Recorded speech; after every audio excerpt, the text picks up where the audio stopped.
Hello అందరికీ. ఇవాళ మనం తెలుసుకోబోయే కథ 'మనసు మంచిదైతే ప్రపంచం మన వైపు ఉంటుంది'.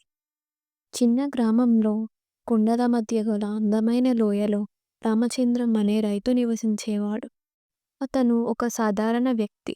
కానీ ఒక ప్రత్యేకమైన గుణం అతని స్వభావాన్ని ప్రత్యేకంగా నిలబెట్టేది. అది అతని మానవతా గుణం.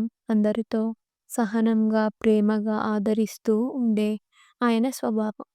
పేదరికంలో ఉంటూ కూడా రామచంద్రం ఎప్పుడూ తన వద్ద ఉన్నదానిలో పంచుకోవడం, ఇతరులకు సహాయం చేయడం తప్ప మరేది గురించి ఆలోచించేవాడు కాదు.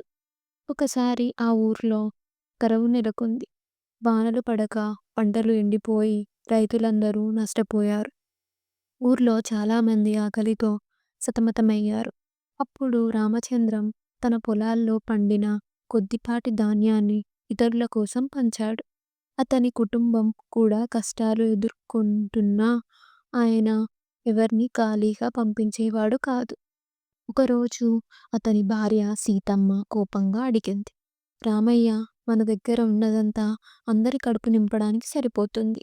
మరి మన పిల్లలు ఆకలితో ఎలా అని. రామచంద్రం ఓ స్నేహభావపు చిరునవ్వుతో అన్నాడు. సీతమ్మ, మనం పంచితే కొంచెమైనా మన కడుపు నిండుతుంది. మనం పంచిన దానితో మరొకరి కడుపు నిండితే అది పుణ్యం కదా. రోజులు గడుస్తున్నాయి.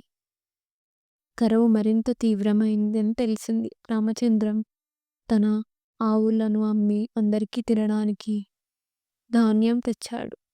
ఊరంతా అతనిపై కృతజ్ఞతతో ఉన్నా కొంతమంది ఇంత పిచ్చి ఎందుకు అని వెక్కిరించారు. కానీ రామచంద్రం పట్టించుకోలేదు. ఒకరోజు గ్రామానికి ఒక వృద్ధుడు వచ్చాడు. అతను ఆకలితో అలసిపోతూ రామచంద్రం ఇంటి ముందు కూలిపోయాడు. రామచంద్రం అతన్ని ఇంటికి తీసుకువెళ్ళి అన్నం పెట్టి విశ్రాంతి ఇచ్చాడు. ఆ వృద్ధుడు చిన్న చిన్న ప్రశ్నలు అడుగుతూ రామచంద్రం గురించి తెలుసుకోవాలనుకున్నాడు. అతని నిరాడంబర జీవితం, మానవత్వం, సహనం విని వృద్ధుడు ఆకట్టుకున్నాడు. కొన్ని రోజులకు ఆ వృద్ధుడు రామచంద్రానికి చెప్పాడు. రామా, నేను ఓ పెద్ద వ్యాపారవేత్తను. నా చుట్టూ ఉన్న వారు నా కోసం పనిచేస్తూ నాకు నిజమైన ప్రేమ, ఆదరణ ఇవ్వలేదు. కానీ నీలాంటి వ్యక్తి జీవితం ఓ గొప్ప పాఠం. నీవు ఈ ఊరిని కాపాడిన తీరును చూసి నేను నీకు ఒక బహుమానం ఇవ్వాలని నిర్ణయించుకున్నా.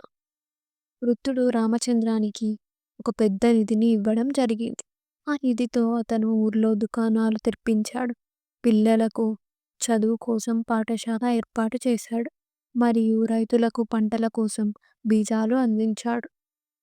తర్వాత ఊరంతా వెలిగిపోయింది. కరువు దరి చేరలేకపోయింది. ప్రతి ఇంట్లో ఆనందం గోరంతా అగ్నిగా వెలుగుతో నిలిచింది. రామచంద్రం ఆ ఊరి దైవంగా మారాడు. అతను అన్నాడు, మానవత్వం మనల్ని బలవంతుల్ని చేస్తుంది.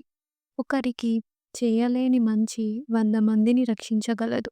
దానిని ఎన్నడూ వదిలిపెట్టొద్దు. ఈ కథ మనకు ఓ పెద్ద పాఠం చెబుతుంది.